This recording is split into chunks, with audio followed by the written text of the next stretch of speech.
Policia rrugore e Elbasan është angazhuar 24 në 7 në të gjitha akset rrugore të qarkut e Elbasanit. Aktualisht jemi në një pikë kontrolli, ku jemi duke marrë masa me mjete inteligjente, siç është droni, i cili konstaton shkeljet e qarkullimit rrugor që janë parkalime të gabuara, përdorimi i celularit dhe rripi sigurimin drejtimin e mjetit. Shkeljet që janë burim aksidenti. Në akset e tjera të qarkut të Elbasan, ne kemi vendosur mjetet inteligjente për matjen e shpejtësisë, siç është makina inteligjente e cila bën matjen e shpejtësisë në lëvizje.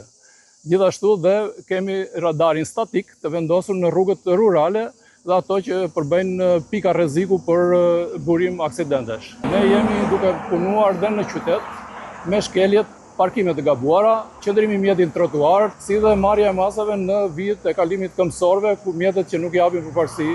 Njëkohësisht, puna e policisë rrugore në qytet është e fokusuar në identifikimin e mjeteve të cilat përdorin marmitat të modifikuara të cilat shkaktojnë ndotje akustike në qytet.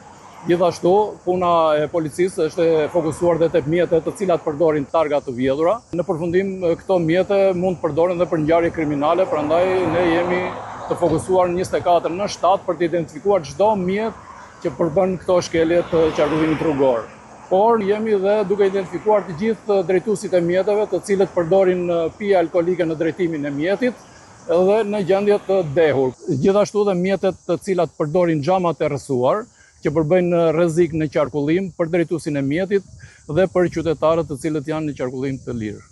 Duke marrë parasysh nga specifika e veçantë që kanë akset rrugore të qarkut e Elbasan, pasi ka shumë hyrje daljesh nga rrugët dytësore për në rrugët kryesore që janë në fluks të shtuar qarkullimi, ju bëj thirrje gjithë drejtuesve të mjeteve të bëjnë kujdes në hyrjen në qarkullim në rrugën kryesore. Gjithashtu dhe drejtuesve të mjeteve që janë në qarkullim të vazhdueshëm duhet të bëjnë kujdes në afërsitë të këtyre daljeve dhe hyrjeve nga rrugët dytësore, pasi ato janë dhe të përcaktuara me sinjalizimin përkatës.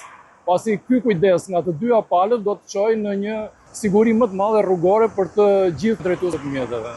Kemi një apel për të gjithë, sa më shumë të respektojnë rregullat e qarkullimit rrugor. Ne do të kemi sa më pak aksidente me pasojë në qytetarët. Kjo është motoja jonë, shtimi i sigurisë në rrugë dhe ruajtja e jetës së njerëzve.